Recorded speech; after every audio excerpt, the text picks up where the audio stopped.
Hello, I'm Charlie Beer. I am a undergraduate marketing major with a BIA minor.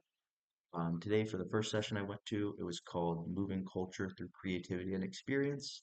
It was the featured session with Ben Stiller, who was there as the Severance director, with Eddie Q, who's the senior vice president of services at Apple. So he was like coming in, he's the guy who's like the top guy in charge of Apple TV pretty much, and he was coming in with Ben Stiller, who has Severance, which is the most popular TV show on Apple TV right now.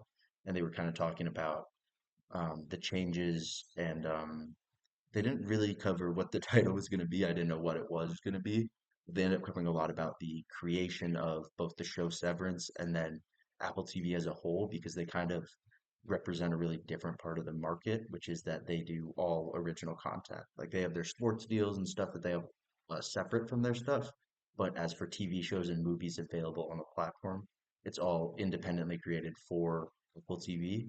And that's a really unique model when there's other things like Hulu, HBO Max. They have their own properties, but they get a bunch of different shows coming in that aren't all just made by them. Or like Netflix, which has been around for so long as bringing all the movies together. Now seeing like platform where you have to create everything for yourself is really interesting. And I hadn't really thought about it because I don't use Apple TV. It's never been something near my family has had. So I didn't realize it was all originals till he was talking about it today. I'm a big fan of TV shows like The Office and stuff, and I've heard amazing things about Severance. So going into this, I was really excited to kind of hear what it was like, what it's about. And they kind of talked about how it's taking the normal office sitcom because it is based in a company in an office on like their special floor that they work on. But it takes that and kind of flips it on their head because instead of being the normal, silly, like The Office, where everyone's kind of joking the whole time, it's all kind of made for laughs. This one is a much more emotional roller coaster take on that office sitcom style. Um, and it was really interesting to hear about that. I'm a big Office fan, so it got me really excited to start watching the show. I'm gonna go get my Apple TV 3 months free subscription when I get back, so I'm really excited for that. But also they were talking about kind of like the creation of the show and how they were really scared for a while because the first season comes out during COVID, and the themes of the show are kind of like separating yourself from one part of your life but connecting to another part of it.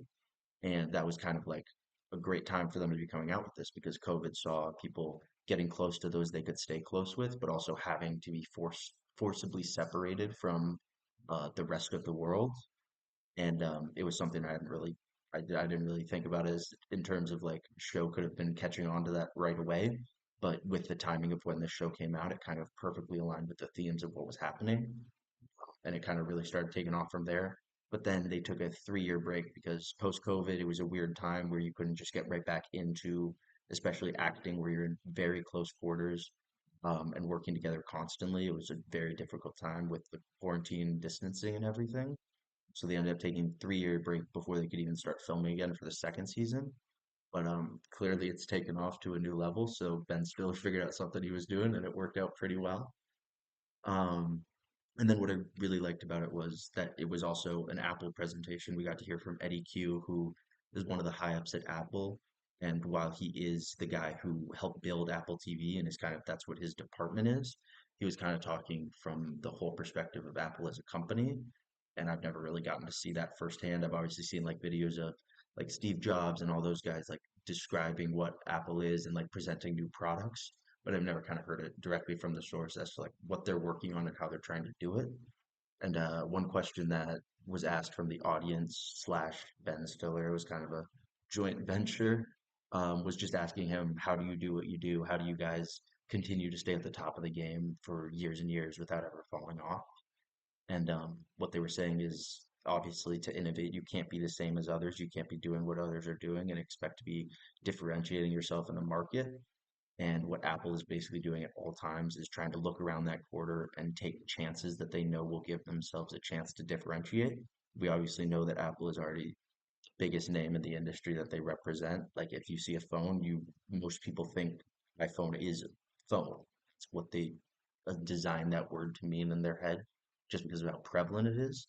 But it was interesting to hear that even for a massive conglomerate like Apple, they still are always trying to find that next thing that can get them an edge to the next step because if they're stuck staying what they're doing now, in 10 years, they're going to be phased out by the new technology that's coming. But it wasn't something I'd really thought of before.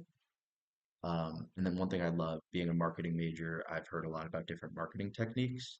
And what they did for this show wasn't the typical one where you just kind of release a bunch of trailers, do some social media stuff, try to get something to go viral. Instead, what they were doing was they put a glass box in Grand Central Station in New York. And it was like a set from the TV show. And they had the whole cast come in and act it out. Like you couldn't hear anything inside. It was just a visual performance, like kind of like a performance art piece almost, except it was with Ben Stiller and Adam Scott and the whole cast from Severance actually acting out their parts in the box to get people talking about it. And they stayed there for something like 3 or 4 hours to make sure that enough people not only saw it going about their day-to-day lives, but could spread the word and let other people come see it who were interested in it. And they what he was saying was you normally can't automatically or organically create a viral event and force that to happen, even though that would be obviously the best situation for a movie if you could just automatically make a viral event happen and get the masses to know about what you're doing. But this was kind of like the first I've seen of a company actually managing to stage a viral event and have it actually go fully according to plan, which is something I'm really excited to see more of in the future for marketing as a whole with social media and everything. It's going to be interesting to see how companies are differentiating themselves in that position because there's so many options there. Thank you.